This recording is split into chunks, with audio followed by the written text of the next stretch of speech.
Tahun lalu Ethereum sudah upgrade ke The Merge. Kemudian apa upgrade berikutnya, dan kira-kira nih apakah ada beberapa token yang mungkin bisa mendapatkan keuntungan dari upgrade berikutnya untuk yang Ethereum di 2023 ini? Mari kita cari tahu hari ini yuk. Oke, let's go.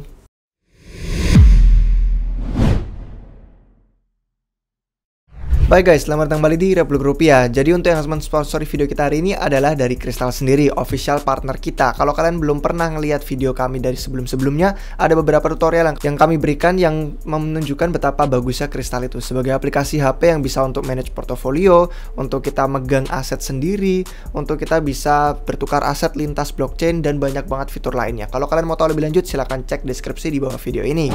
Oke, jadi hari ini kita bakal ngobrol nih tentang ekspektasi untuk upgrade Ethereum yang berikutnya, yang mana namanya itu Shanghai. Jadi kalau kalian sudah pernah baca mungkin di website kami untuk beritanya, ini ada gambarnya juga dari Shanghai itu sendiri.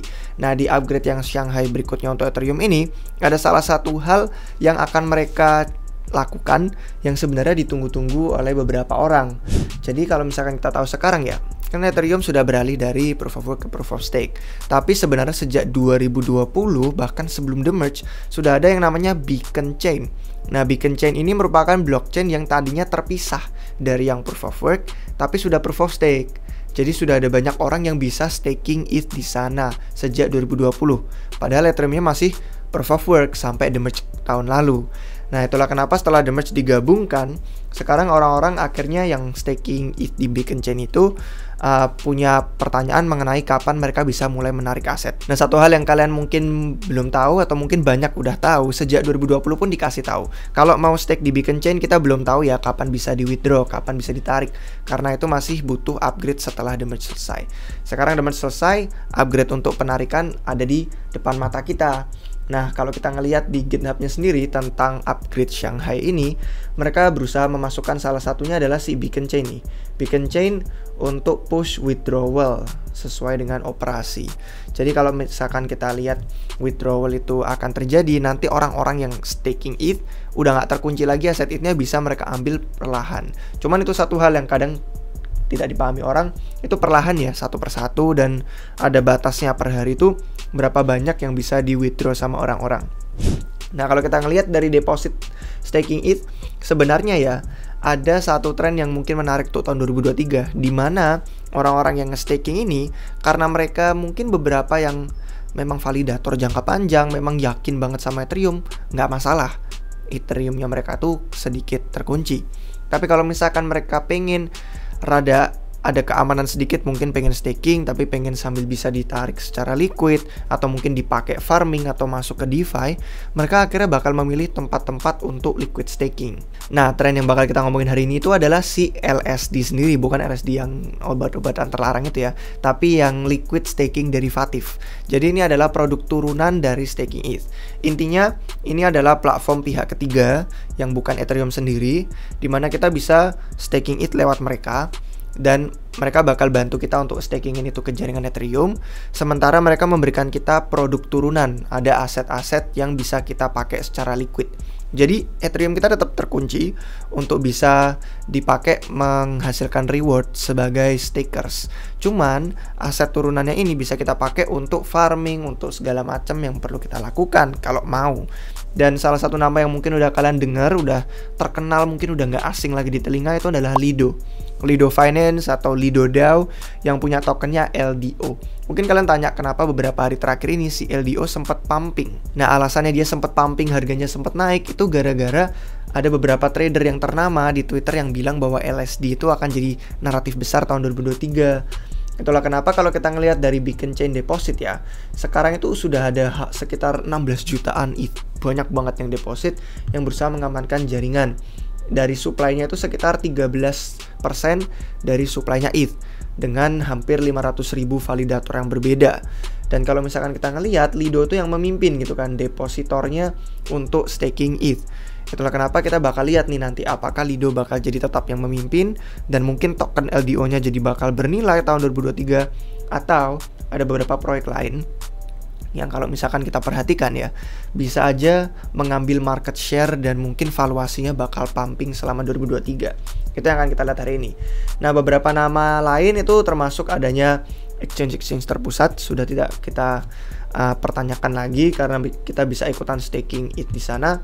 Terus ada nama-nama lain seperti Rocket Pool, seperti Stakefish, Stakewise, dan beberapa kawan lainnya. Nanti di akhir kita bakal kasih tahu semua. Intinya kalau dari market share memang yang paling besar tuh Lido. Terus ada beberapa exchange terpusat kayak Coinbase, Kraken, Binance. Terus ada tempat yang lebih desentral kayak si Rocket Pool dan kawan-kawan. Nah, kalau misalkan kita ngeliat di sini ya, mungkin ada beberapa yang orang berargumen, kenapa yang mengamankan supply ETH cuma 13% doang yang di staking, berarti nggak aman dong. Nah, justru pertanyaan itu sebenarnya lebih ke nilai. Berapa banyak dari yang di staking itu yang bernilai sampai mengamankan jaringan. Kadang kalau kita ngelihat proyek proof of stake lain kan yang di stake sampai ada 60% supply kena stake, terus 50%-nya itu buat staking. Sebenarnya jawabannya mudah. Si Polinya ini salah satu researcher udah pernah bilang justru staking yang sampai 61% itu menunjukkan kalau asetnya itu nggak berguna, asetnya nggak ada kegunaan, makanya orang nggak bisa ngapa-ngapain, ya udah staking aja karena kegunaannya apalagi coba. Sedangkan Ethereum punya beberapa permintaan yang bisa dipakai, bisa jadi kolateral, jadi jaminan atau agunan buat ambil pinjaman di DeFi, bisa buat penyimpan nilai, bisa buat aset cadangan, mungkin ekonomi Ethereum yang lebih luas, bisa untuk alat pertukaran atau akun untuk unit atau denominasi biasanya kalau orang mau ngelihat misalkan sejauh ini NFT gitu kan, atau token-token ERC20 yang kecil. Kadang kan mereka lihat harganya bukan dalam bentuk USD, dalam bentuk berapa ETH. Kayak NFT ini floor price-nya 0,3 ETH gitu kan. Terus ada spekulasi ya, beberapa trader itu udah jelas nggak aneh lagi, bisa untuk transaksi fee untuk dibayarin, bisa untuk bridging, subset atau beberapa kelompok di atas, mungkin untuk layer 1, layer 2, sidechain, bisa untuk restaking, misalkan kayak nama yang Eigenlayer, akhir-akhir ini sedang dibicarakan banyak orang, atau untuk bayar biaya data oleh layer 2. Banyak banget pokoknya. Intinya justru dengan supply yang sedikit menunjukkan bahwa memang Ethereum tuh banyak banget kegunaannya, jadi orang males kalau cuma nge-staking diem doang.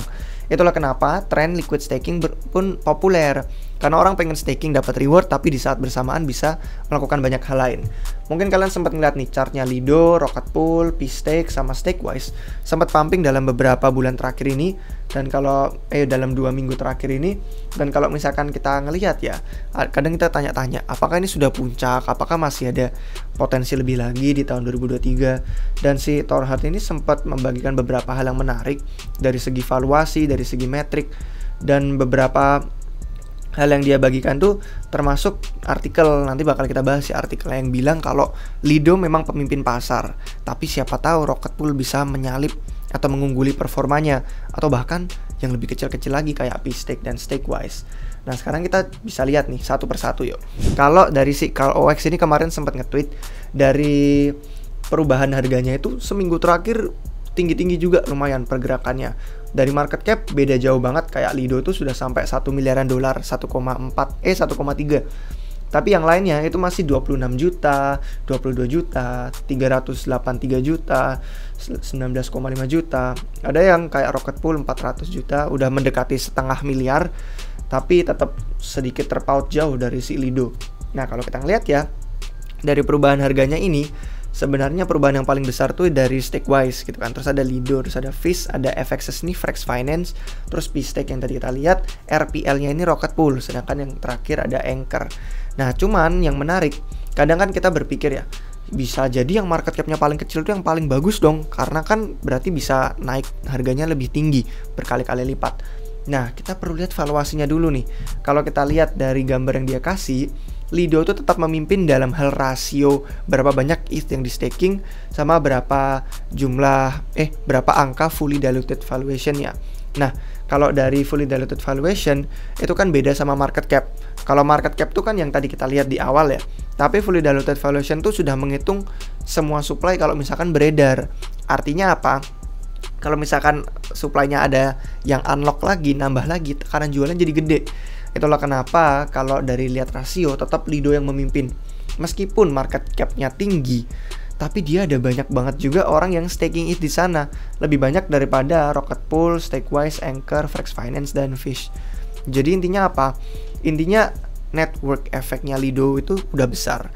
Dan kalau orang tetap lebih banyak percaya untuk staking it di sana, valuasinya tuh lebih bisa di justification.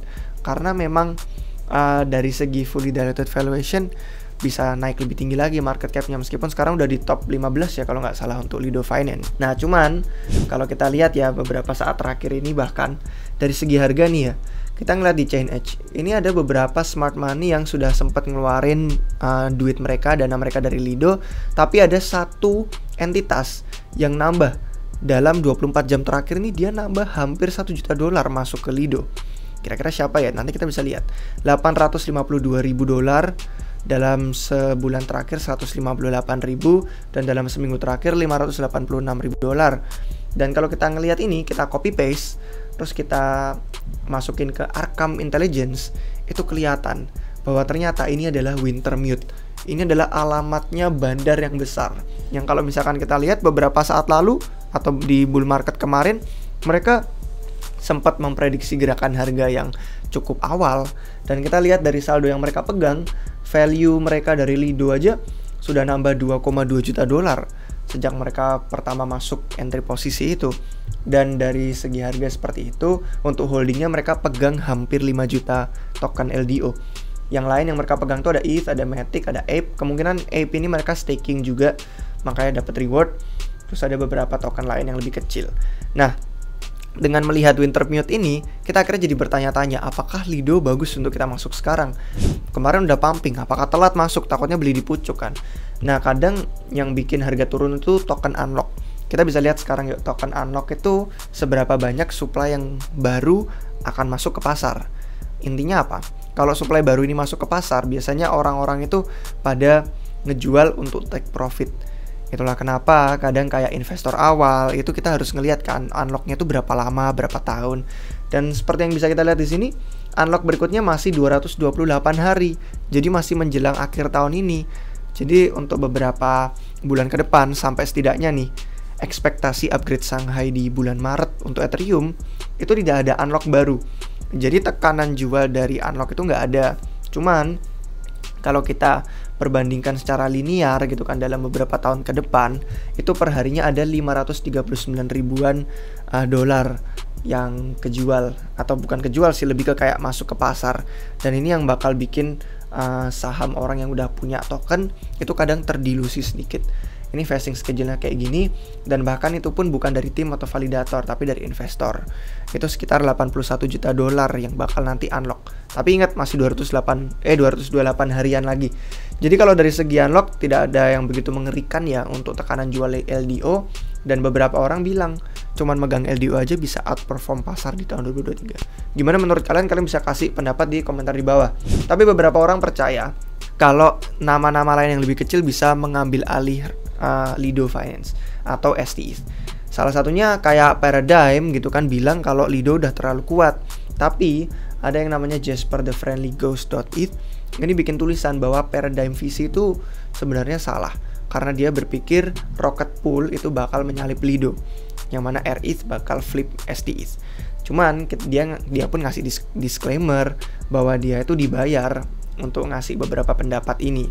Cuman kontennya bener-bener mendalam kok. Kalau misalkan kita baca pun dia punya argumen yang bisa dibilang memang ada backingannya.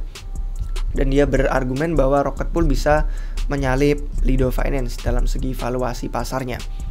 Nah sekarang kita lihat yuk, Rocket Pool tuh websitenya seperti ini. Kalau misalkan kalian belum pernah tahu, menurut saya ya, untuk Lido Finance sudah jelas merupakan salah satu yang dominan dan memimpin pasar saat ini.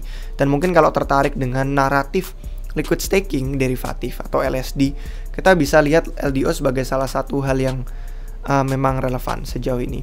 Cuman kalau tertarik untuk riset lebih lanjut, mendalami yang kecil-kecil, misalkan mau Dior, mau cari hidden gem nih, yang orang-orang lain belum banyak tahu, market cap masih kecil, tapi pengen misalkan nanti pumping kalian ngerasain profitnya, bisa coba riset Rocket Pool nih.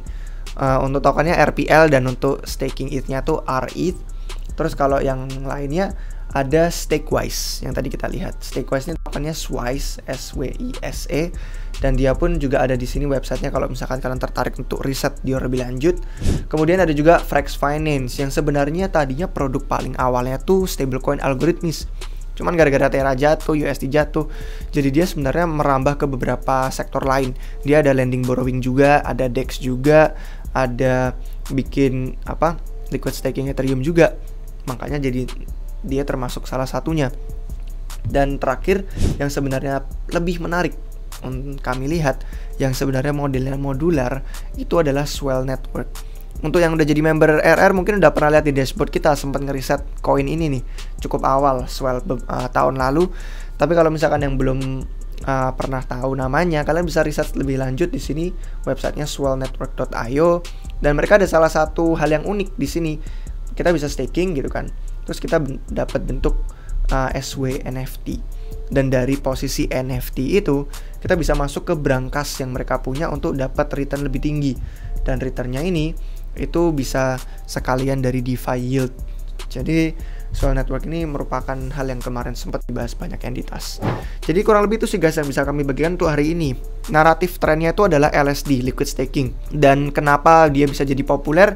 Karena untuk taruhan, kalau misalkan nih ternyata withdrawal Ethereum ketunda, misalkan kayak kemarin The Merge kan ketunda gitu kan. Dan kita lihat bukan janji sih, kita lihat ekspektasi dari developer tuh bulan Maret untuk Shanghai. Kalau ternyata nih Maret ternyata rada mundur atau telat atau gimana, beberapa token LSD ini bisa memainkan peran menarik untuk tahun 2023. Termasuk dari Lido tadi, Rocket Pool, Swell di sini, Stakewise, P-Stake, Frax, dan kawan-kawannya. Gimana menurut kalian? Apakah ada dari salah satu ini yang kalian tertarik untuk riset lebih lanjut? Kalian bisa komentar di bawah. Terima kasih sudah nonton sampai akhir guys. Semoga videonya bermanfaat. Kasih jempol kalau kalian suka. Jangan lupa juga subscribe biar nggak ketinggalan video terbaru apapun dari kami. Terima kasih sudah nonton sampai akhir. Sampai jumpa kalian semua lagi di video yang berikutnya. Cheers!